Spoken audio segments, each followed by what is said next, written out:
Welcome global explorers to yet another video here on African Beyond Borders. Today I'm going to talk off script, so I might be going back and front. Please just consider that I'm just talking from my head and not from the script like I used to do. So this is African Beyond Borders and my name is Samuel Eke.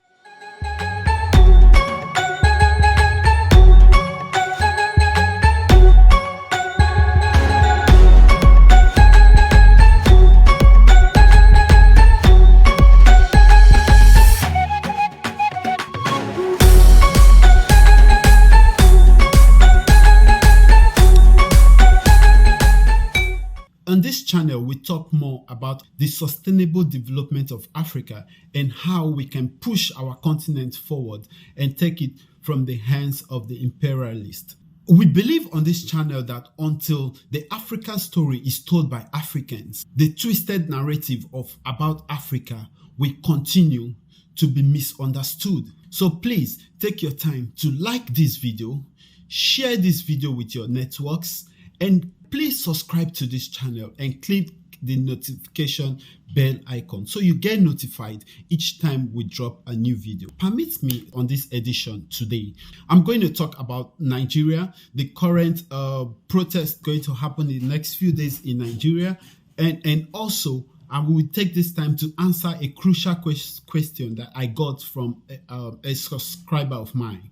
The question is this. He was asking me, why don't you talk about Biafra on your channel? So far, you've not said anything about Biafra, but you keep talking about Africa. So I will answer these questions. But first, let me come to the protest that is happening in Nigeria. Look, I am really sincerely happy that Nigerians could unite and come together to protest, to speak out about the price hike that is happening in Nigeria. It's really terrible. Things are so very expensive in Nigeria. We know there are price hike all over the world, even here in Europe. Like some things that I normally buy for 2 euros, they are like 3 euros now. Some things I buy for like 4 euros, they are 5-6 euros now. But these prices went high and the government reacted to the people, which means they also get increments in their wages. I know there was somewhere where I was working, I was getting 12 euros per hour, and then later the company started paying 14 euros per hour. So that was an increase in payment. But in Nigeria, it's never like this. There is no increase in salary. There is no increase in wages. There is no increase whatever. There is no social support from anywhere. But yet prices of things skyrocketed to like 200%. A friend of mine was 250 euros a year for his house rent. His landlord just told him that he has to pay 450 euros. Oh my God, how can he cope? His salary is not increased. Transportation has increased. Prices of food has increased dramatically. Like I heard spaghetti is about 950 from 150. That is so crazy. Like sardine, geisha, I mean that is no go for the common man in Nigeria. That is incredible. It's so sad for a country that is rich in mineral resources, that is rich in manpower, and that is rich with its global GDP. But still, the people are struggling. The people are suffering. So now people couldn't take it anymore, but they decided to protest. That I commend this effort that Nigerians were able to hit the street. But from my own perspective, from my own opinion, if you ask me, what I don't like is that people went out on the street and was calling the president names. That is not how to protest.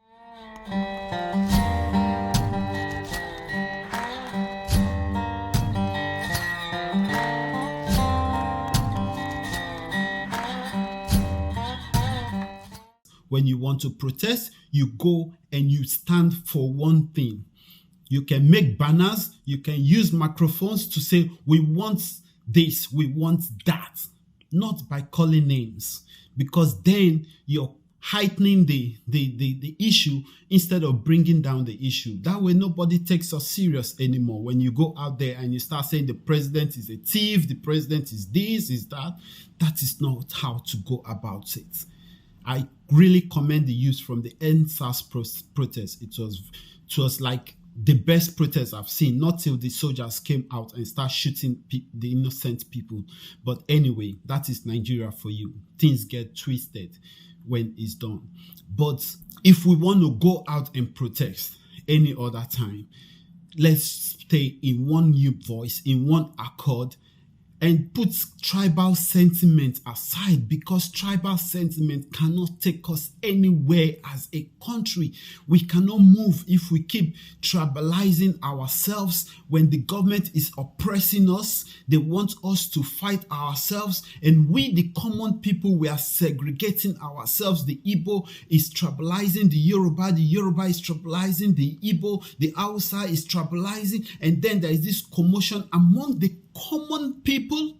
When the politicians up there are united, they meet, they party together, they eat together, they laugh together, and we, the common people, we are there tribalizing ourselves with religion, with geographical elements, and saying, oh, the Igbo are stupid, oh, the Igbo are saying, oh, the Yorubas are stupid, this Hausa is saying this, and then we're like confusing ourselves back and front, instead of to hit the nail by the head, which is the high price of commodities in Nigeria. Nigeria lacks basic amenities. There is no electricity. There is no good health care.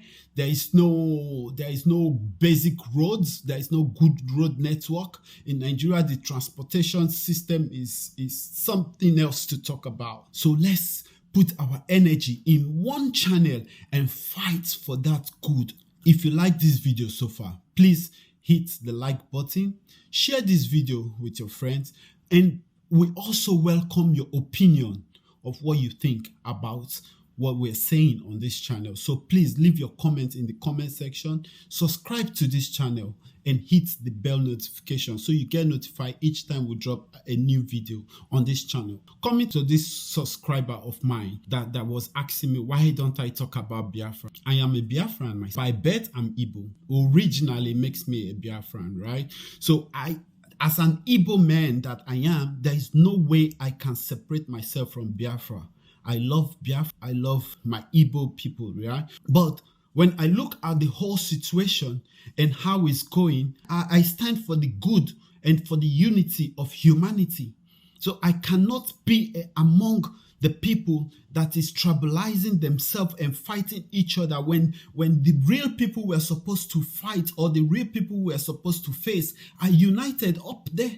The politicians are united, and we, the common people, we are fighting ourselves and disturbing ourselves. That is not the way to go.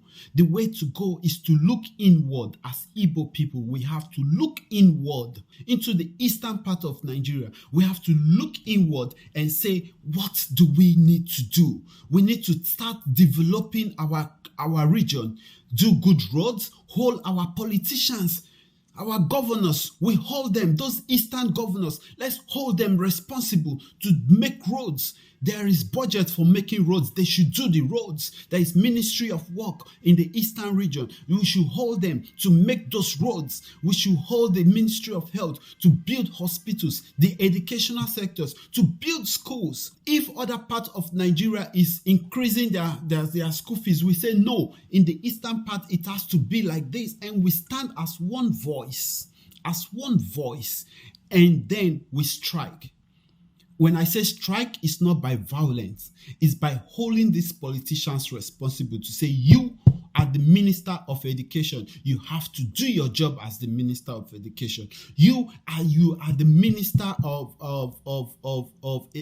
Power. You have to put electricity in the rural areas. You are the Minister of Work in the state levels, like the eastern states. You have to do roads. We have to see roads that you're doing, because there are budgets for these things. So we have to hold them responsible to make sure they do these things. And we as Igbos, we have to come together. We have to unite and develop ourselves. If Dangote can open a refinery and a seaport in Lagos, there is a refinery, a private refinery in Lagos where there is no oil. Then we in the east, where there is oil, there is Onitsha, where we can build our seaport. What are we waiting for? So that is me, my own concern. I'm not talking about Biafra because at the moment the heat is so hot and people are so annoyed, people are so angry. I get it. Yeah, people are so agitated. They just want these things by force, but it has to be a gradual process. It has to be step by step. We have to unite as Igbos, build a seaport in Onitsha. If Dangote can do it, why can't we do it? We have to build a seaport in Onitsha. So we when we bring our goods from wherever they are coming from, we're bringing them to Onitsha and not to Lagos. Then they now see that, okay, these people are doing like this, things are beginning to change. There are good road networks. When you come to the east, from Onitsha to Aba, it's like good road. All the road networks are good. Then we're beginning to talk. Then we are beginning to look into ourselves and develop ourselves as people. That is just my opinion I'm sharing here. I know some of you might not like it. Some of you might not agree to what I'm saying, but it's okay. You have your opinion. I'm just sharing my own opinion and letting you know why I don't talk about Biafra, because I'm not into violence. I do not believe that violence is the answer, because we've seen what violence can do. Now we are in the 21st century. Take Palestine and Israel as an example. If you take that as a case study, you know what damage war can do. Gaza is like a desert now. If you take Ukraine and Russia as a case study, you will see what war can do in the 21st century. It's a different level. You think it's 1 week, you think it's 3 days. No, it's going like 6 months, it's going to 1 year. Yeah. So with all these examples, why will I support violence? I do not support violence. I stand for the good of humanity. I stand for the development of humanity. I stand for the forwardness of Africa. I stand for the greatness of Africa. I believe so much in Africa. I believe so much in Nigeria. I believe so much in Biafra. And take it or leave it, as long as the referendum is still in a discussion process. We, the Igbos, are still Nigerians. Yes, in our heart, like in my heart, I'm Biafran. I want Biafra so badly because I want my people to rule themselves. But like the story of the children of Israel in the Bible, we have to wait till that day where someone will come and say, okay, now we are ready to go. Pharaoh, let my people go. And then Biafra will be. It could be 1 year, it could be 2 years, it could be 5 years, it could be 10 years, it could be 20 years. But as long as we're waiting, let's look inward. Let's look inward and develop ourselves. That Eastern Nigeria, let's develop it. If you go to Aba, the roads there are terrible. The last time I went to Aba, I was almost crying. How many factories are we building? People are building hotels in the eastern part of Nigeria instead of building factories. Then the factories we have, they are not being supported. So we need to look inward. China did it for a long time. China broke out from every part of the world and they looked inward. Today, we are all going to buy from China. Even Apple is made in China. That was because they took a period of time to look into themselves and say, no, we don't want any external things. We want to be China. They worked hard. So we need to look inward as the Igbo people. We have to do an internal x-ray and find out and build this manpower so the world will now see it. At that point, they cannot argue anymore. They will just say, these people, just let them be. They are ready to be a nation. And then we'll get Biafra peacefully, and surely it will be. So that is why I don't talk about Biafra, because I don't stand for violence and I do not support violence. In this 21st century, violence is not the way to go, because, man, it's going to be ghastly. Imagine if there is a war in Nigeria with 200 and plus million people, and then there is a war. No. We never wish for that. So let's look inward as Igbo people and stand together. The Igbo people, we need to unify. We need to come like this as an accord. We need to come together and start developing and start putting things in place in the region. We don't need to say, okay, till we get Biafra before we do it. No, the federal government will not do it for us. You know why they won't do it for us? Because if they do it for us, they know one day Biafra will stand. And then if they do it for us now, and then there is Biafra, then there's like, oh no, those people, they want to go. But if we do it by ourselves, we start doing it by ourselves, starting with the seaports, starting with making a refinery. We can make a refinery in Biafra. In the Biafra land, we can have a refinery in one of the states, can make good roads, good hospitals, good build factories, put people there, let the youths get engaged. And then we are building a nation. So we don't need to wait till Biafra comes to actualization before we start. We can start now and then start building it and start building it. But this is just my opinion, This is just my observation. I might be right. I might be wrong. I stand to be corrected. So please leave your comment in the comment section of what you think about this video. Like this video, share it with your network. Comment on the comment section of what you think. And also, let's remember that until we Africans begin to tell our stories as Africans, there will continue to be a twisted narrative of Africa. And as Africans, we have to learn to unite together. Because hatred does not take us anywhere. Because even today, if we have Biafra, for example, we'll still trade with Nigerians, whether we like it or not. It will still be because they will be our neighbor. All right. So I don't know if we think ahead of these things, because I think one thing that the Europeans surpasses, or the Westerners surpasses us, is that they plan the next 50 years. If you go to America, they have a plan now for the next 100 years. What is the plan? I'm not saying we should come online and say what the plan is, but let's start seeing it manifest.